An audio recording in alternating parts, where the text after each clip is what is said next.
va? Tout le monde est prêt? Oui. On a le sac à dos pour la croisière? La croisière, t'appelles ça comme ça, Ah une bah oui. traversée en ferry, c'est une croisière. Ah bah oui, on a des cabines, on va au restaurant et tout. Ok, une croisière. C'est bon, c'est le grand luxe pour nous. Bon, on est largement en avance, hein. On est arrivé à 7h moins 5, il faut arriver 2 heures avant le départ qui est à 11h30. Bah on était bien.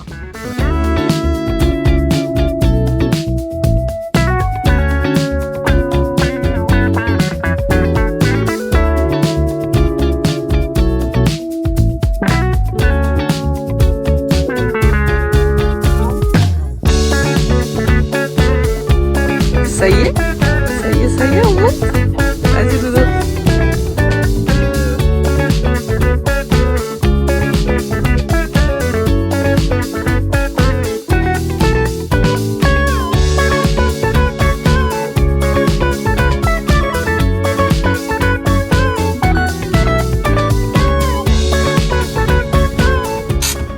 Oui, serre-le bien le frein à main. Les enfants, nous sommes arrivés. Salut les copains, bienvenue dans cette nouvelle vidéo. Et on se retrouve aujourd'hui avec nos têtes de fatigués parce que la nuit a été très longue, on va vous expliquer. Mais en tout cas, nous sommes sur le bateau.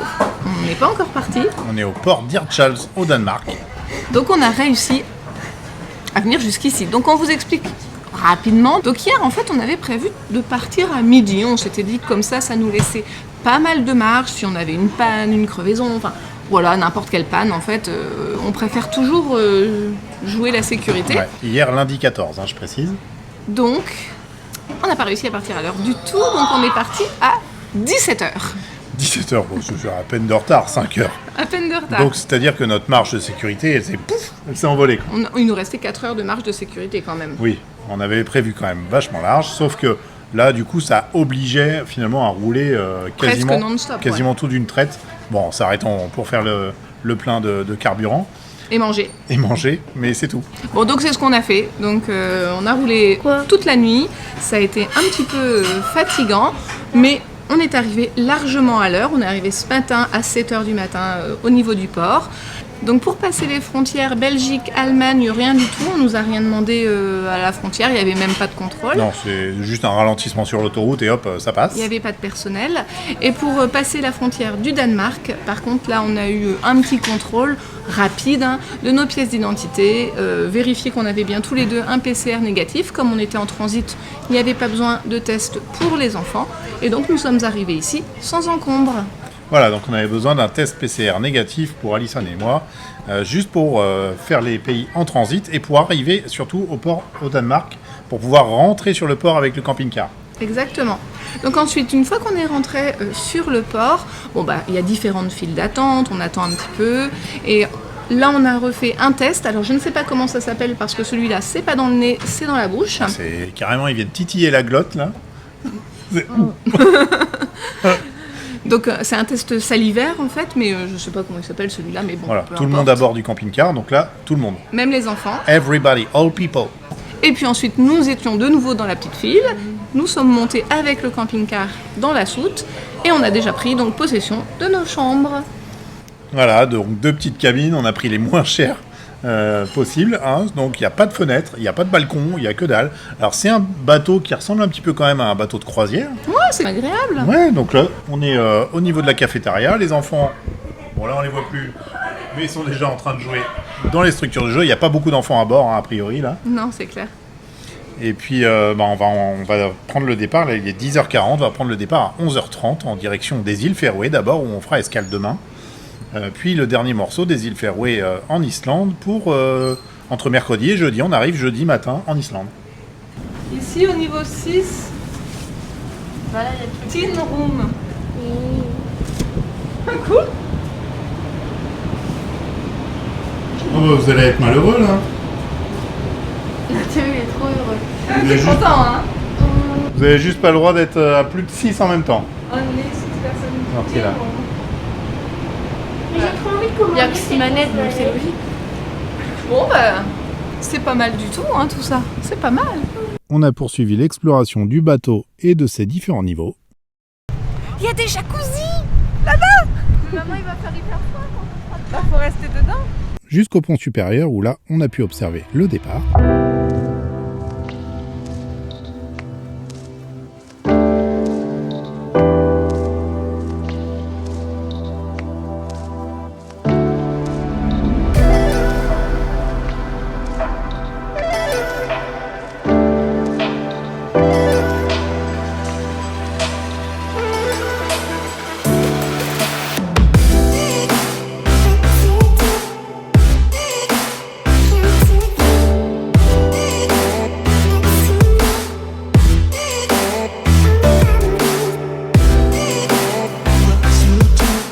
Et après le déjeuner, on a tous décidé de regagner nos cabines, parce qu'après cette nuit éprouvante, on avait tous besoin d'une bonne grosse sieste.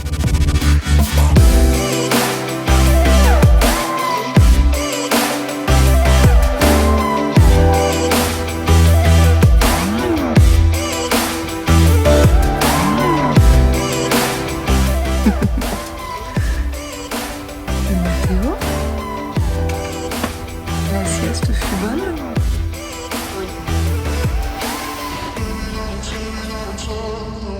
Et papa, il dort encore?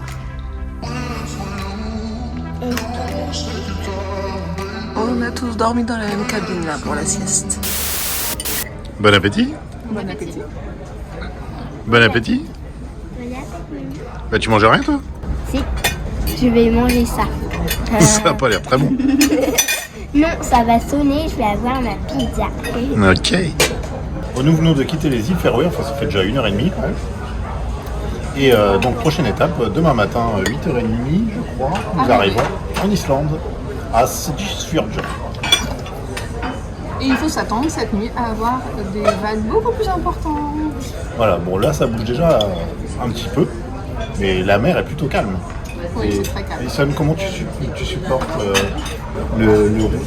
la houle comme ça? C'est tout juste. Alors arrêtez de m'embêter avec un futur départ en catamaran. T'as pas l'air convaincu par l'idée de partir en bateau prochainement. Non, pas vraiment.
Salut!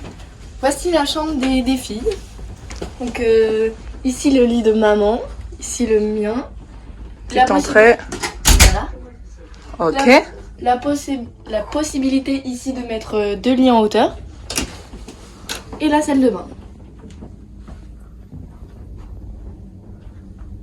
Sommaire mais efficace.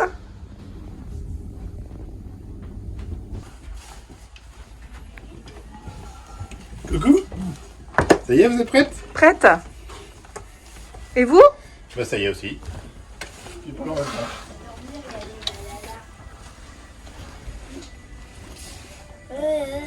Vous êtes prêts les garçons? Oui. Vous regardez encore le générique de... On y est, hein, ça y est. Alors chouchou, Oui, quoi? j'ai regardé par la fenêtre en revenant à la chambre là. Ouais. Les montagnes sont enneigées. Et alors? Mais assez bas.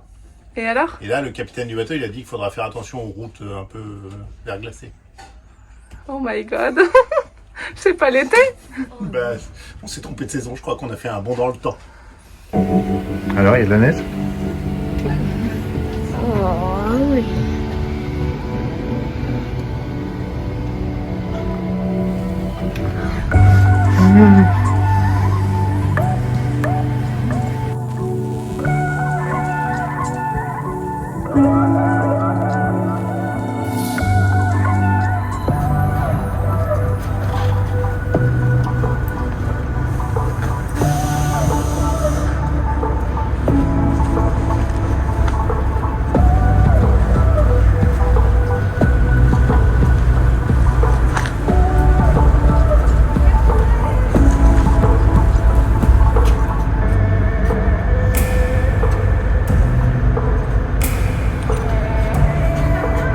On va bien?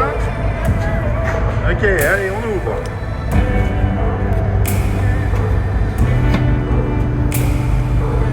Ça sent le poisson ici, hein?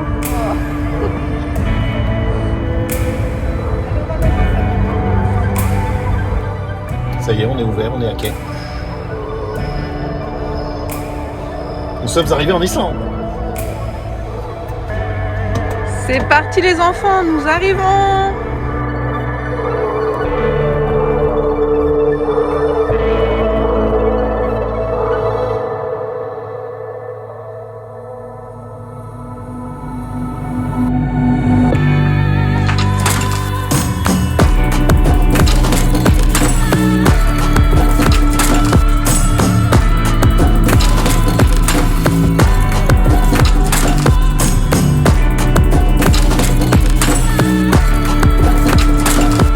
Donc en fait là je pense qu'on est en train d'être répartis sur différentes files en fonction de ce papier. Et ce petit papier, on a un papier orange si on n'est pas vacciné et qu'on doit présenter un test PCR. Et apparemment j'ai vu sur les autres pare-brises qu'il pouvait aussi y avoir des papiers verts. Donc j'imagine que la couleur verte est pour les personnes vaccinées. Donc bon bah c'est parti pour ce petit test avant de pouvoir réellement fouler le sol islandais. Et voilà, on est sorti du port. Sans encombre, franchement ça a été assez facile. Un petit peu d'attente forcément pour les personnes qui ne sont pas vaccinées, Voilà. parce qu'il faut prouver du test PCR négatif, etc. Et puis on va aller se mettre maintenant en quarantaine. Exactement, donc en fait on a réservé au plus simple un petit camping juste à côté, ce qui va nous permettre aussi de travailler un petit peu notre itinéraire, parce Ouais. qu'on devait le faire sur le bateau, mais j'ai pas été vraiment malade, mais on peut dire que j'étais à la limite. Ouais, quoi. t'étais pas bien, t'étais souvent allongé quoi quand même. Hein. C'est ça, du coup je m'allongeais souvent, donc on n'a pas potassé les bouquins, la carte, etc. On n'a pas Pas fait. du tout. Et comme vous savez, on fait ça toujours à l'arrache, on n'avait jamais prévu ça avant de prendre le bateau non plus. Hein. On commence maintenant à voir l'itinéraire. Mais en même temps sinon on s'ennuierait en quarantaine, comme ça là Oui. on a de l'occupation. Alors une quarantaine de 2 jours seulement. Hein. Voilà, c'est ça. Nous, on va faire un nouveau test PCR. On va être appelé par les autorités. On devra se rendre au lieu de À la test ville d'à côté, indiqué, qui est juste à côté. Et puis ensuite, une fois qu'on a la réponse de ce nouveau PCR, eh ben, c'est bon. On est complètement libéré et on peut partir. Et les enfants, eux, n'en refont pas. Ils ont fait celui juste avant de monter sur le bateau, mais il n'y en a pas de nouveau pour les enfants. Voilà, donc c'est une procédure de double test avec quarantaine de 5 jours maximum. Je dirais même que c'est finalement plus une procédure de triple test. Ouais. Parce qu'on a fait un test le lundi 14 pour passer les frontières et arriver au port le 15 pour embarquer avec un PCR déjà négatif. Ouais. Il fallait qu'il ait moins de 72 heures. Donc ensuite, en montant sur le bateau, on refait un test. Et là, on en fait un troisième. Donc là, une fois qu'ils nous libèrent et qu'on est libre de voyager en Islande, ils sont vraiment sûrs qu'on n'est pas porteur, quoi, C'est parce ça. qu'il n'y a pas qu'un seul test. Et on parlait de 5-6 jours de quarantaine pour l'Islande. Mais en fait, nos 5-6 jours ont commencé à ce premier test justement en embarquant sur le bateau. Donc il y a déjà 2 jours. Voilà, c'est C'est pour ça que ça va l'avantage. durer encore que 2-3 jours là. pour pouvoir être libéré et visiter l'Islande. C'est l'énorme avantage parce qu'ils considèrent qu'à partir du moment où on est sur le bateau, on est déjà quelque part un petit peu en quarantaine puisqu'il n'y a plus de personnes extérieures qui rentrent, qui sortent, etc. Voilà pour la petite explication. On rejoint le camping parce qu'on est en quarantaine quand même, on peut pas se balader non plus comme ça. Alors on y va. On y va.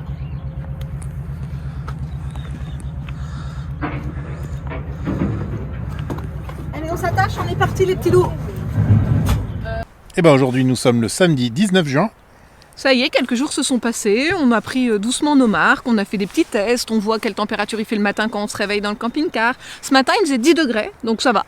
Je m'attendais à pire, sans faire tourner le chauffage de la nuit, tout ça. On voit que quand on se couche aussi vers minuit, il fait toujours plein jour.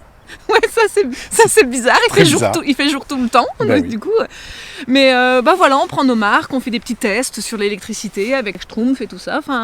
Mine de rien, il nous faut du temps aussi, en fait, comme à n'importe qui pour reprendre nos marques parce que on avait perdu nos habitudes et puis c'est pas le même véhicule, tout est différent. Mais donc, ce qui est important aujourd'hui, donc samedi, nous avons reçu nos convocations pour demain, pour aller justement faire le dernier test. Donc après ce test, pour nous deux seulement, qui normalement sera négatif, il n'y a pas de raison, et bien après ça, nous serons libres de découvrir pleinement l'Islande et puis... Et alors où on va ? Mais attends, j'ai pas fini de parler. J'allais dire, on n'a pas encore vu grand-chose, puisqu'en fait, on n'est pas sorti de cette vallée, parce que le port est juste à côté. On a fait 500 mètres, 500 mètres. Depuis le bateau jusqu'au camping municipal de la ville. Donc, Oui, mais alors on respecte les règles, on est confinés, on va pas loin, on se mélange pas aux gens, on reste plutôt dans notre véhicule. On nous donne des instructions, on les respecte. On respecte. Donc on n'a rien vu d'autre que cette vallée, mais déjà, c'est déjà très très joli en fait. Des cascades partout. Ça c'est fou, il y en a absolument partout.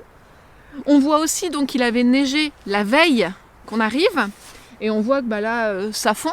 Ouais. Ça fond bien même. Donc, du coup on va rester optimiste sur le temps qu'il va faire sur les prochaines semaines.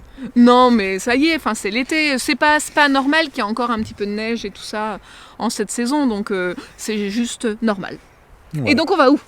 En fait on n'a pas eu tant de temps que ça pour travailler. Les journées filent vite parce que mine de rien on travaille. Alison a travaillé sur le montage et rattrapé beaucoup de retard sur les mails. Les enfants sont aussi demandeurs aussi de faire quelques petites activités, donc forcément les journées passent vite. Et on ne sait pas encore exactement, on a une petite idée quand même de la première destination. On se demandait si on n'allait pas tracer jusque la capitale, en fait, de l'autre côté de l'île, pour aller profiter du spectacle du volcan. Alors ça fait déjà 2 mois qu'il est en éruption. Oui, mais il peut s'arrêter du jour au lendemain. Mais voilà, il peut s'arrêter, donc voilà, on se demandait. Rien n'est sûr. Ça pourrait être un spectacle sympa à voir quand même. En fait, vous verrez ça la semaine prochaine. C'est ça. Alors c'est pareil, j'ai envie de dire que parfois on va peut-être avoir des semaines ultra chargées, parfois moins. Je ne veux pas qu'on annonce des changements de date de parution. Moi, je t'en ai pas parlé, je te prends comme ça. Vas-y, je t'écoute.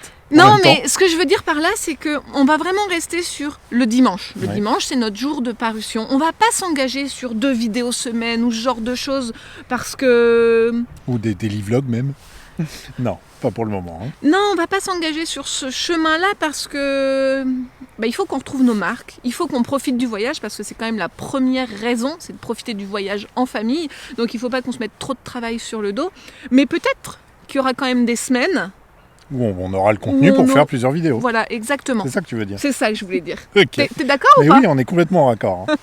Voilà, donc, mais sans s'engager, j'ai envie de dire, ce sera presque la surprise. Voilà. Chaque semaine, peut-être qu'il y en aura une, peut-être qu'il n'y en aura pas. En tout cas, on tâchera vraiment de respecter notre jour de parution, le dimanche. Voilà. Le plus régulièrement possible. Là, en tout cas, ici, où on est basé, on a vu que le Wi-Fi était bon. Donc, et la 4G est bonne surtout. La 4G, ouais, pas le Wi-Fi, n'importe quoi. Le Wi-Fi, on ne s'est pas connecté parce que le camping municipal, il n'en a pas là. Mais la 4G de nos téléphones marche très bien et on a un bon débit. Donc on va pouvoir publier cette vidéo là que vous êtes en train de regarder pour demain matin. Voilà. Bon en tout cas, nous on croise les doigts pour que demain ce soit négatif. Il n'y a pas trop de raisons, mais on croise les doigts. Et puis ensuite, à nous l'Islande. Ouais, je voulais juste aborder, avant qu'on clôture cette vidéo, un petit sujet, parce que je sais que cette question va nous revenir très souvent dans les commentaires. C'est quel budget on avait pour cette traversée, combien ça nous a coûté, etc. Donc Alors, il est sûr que de toute façon, la traversée du Danemark pour l'Islande, alors c'est le seul ferry, c'est Danemark-Islande. Pour transporter son véhicule, c'est la seule ligne. Il y en a qu'un. Donc, comme à chaque fois qu'il y a quelqu'un qui a le monopole, finalement, j'ai envie de dire qu'il n'y a pas trop de concurrence et que les prix sont un peu élevés. Donc, c'est sûr, c'est une traversée assez onéreuse. Maintenant, ça coûte quand même vachement moins cher que de louer un véhicule parce qu'on avait regardé pour la location. Il y a beaucoup de vannes. Mais c'est pas pour 5. Donc pour les véhicules pour 5, c'est des camping-cars Capucines. Voilà. Et il faut compter 8 000 € par mois. Voilà. Étant donné qu'on compte y rester 3 mois dans ce pays, autant vous dire que le budget, on en est très très loin en ayant transporté par bateau notre véhicule. C'est clair. Maintenant, les prix sont variables, c'est-à-dire que selon la taille de votre véhicule, selon le nombre de personnes que vous êtes, le nombre de cabines que vous prenez et les repas que vous choisissez au restaurant sur le bateau, les prix peuvent varier vraiment beaucoup. En fait, voilà, c'est vraiment très différent des shipping classiques où à chaque fois on donnait c'est un prix. Et c'est par rapport au volume du véhicule, donc tout le monde pouvait se fier à nos prix. Là, c'est vraiment très différent parce que vous mangez... Il y a plusieurs restaurants avec des prix très différents, où vous décidez de ne pas manger au restaurant du tout. On n'a pas mangé tous les repas, nous, au restaurant. Non. Par contre, on avait pris des formules pour les enfants. Donc ça, c'est pareil, il y a une formule pour les enfants. Ensuite, il y a les cabines. Les cabines, il y a plein d'options différentes. La cabine, comme on avait nous, c'est la moins chère. Ensuite, il y a avec fenêtre, avec une vue restreinte, fenêtre classique, il y a balcon, il y a suite, il y a des trucs énormes. Ah, mais nous, c'est 4 maximum dans la cabine, donc forcément, on a dû en prendre 2. On a dû en prendre 2, donc en fait, vraiment, c'est pas qu'on veut pas communiquer dessus, c'est que le plus simple, c'est vraiment d'aller faire un devis, votre devis par rapport à vos propres besoins. Sur le site de la compagnie, c'est Smyril Line. Vous l'avez sûrement vu déjà sur le bateau qu'on a filmé tout à l'heure, mais voilà, Smyril Line. Bon, sinon, de toute façon, sur Google, Shipping Islande, c'est les premiers, il y a directement, que... Enfin voilà, donc c'est quand même assez cher, mais ça nous revient au moins 5 fois moins cher que de louer un véhicule sur place, donc il n'y a pas photo, et puis j'ai envie de dire aussi que si on s'aventure sur... on va pas faire des pistes 4x4, mais par contre, il y a des pistes qui sont ouvertes à tout véhicule. Mais j'ai envie de dire aussi que si on s'engage sur une piste, pas 4x4, je le précise, on n'est pas fou, on sait que c'est plus Nestaman. Si on s'engage sur une piste, si on casse quelque chose, en plus, c'est le nôtre. C'est notre véhicule, c'est plus facile qu'un véhicule de location pour lequel on a à rendre des comptes. Voilà, on répare, etc. Après, on a quand même une assez bonne garde au sol, sauf le tuyau d'évacuation d'eau grise que je trouve extrêmement bas. Qui va peut-être sauter, ouais. Mais on s'est dit que c'était pas très grave, c'est que du PVC, c'est facile à réparer. Si jamais on casse ça, c'est pas grave. Enfin voilà. Voilà pour les news, les copains. J'espère que vous allez nous suivre dans cette nouvelle aventure en Islande pour les 3 prochains mois, pour tout l'été. On va rentrer que début septembre. Et sans obligation, bien sûr. On donne aussi des nouvelles assez régulièrement sur Instagram. Donc si vous voulez nous rejoindre, vous êtes les bienvenus. Sans obligation, évidemment. Et puis, je crois que c'est bon pour cette vidéo. À la semaine prochaine pour le début de la découverte de l'Islande. Ouais, trop cool. Bye bye les copains. Salut. Be free.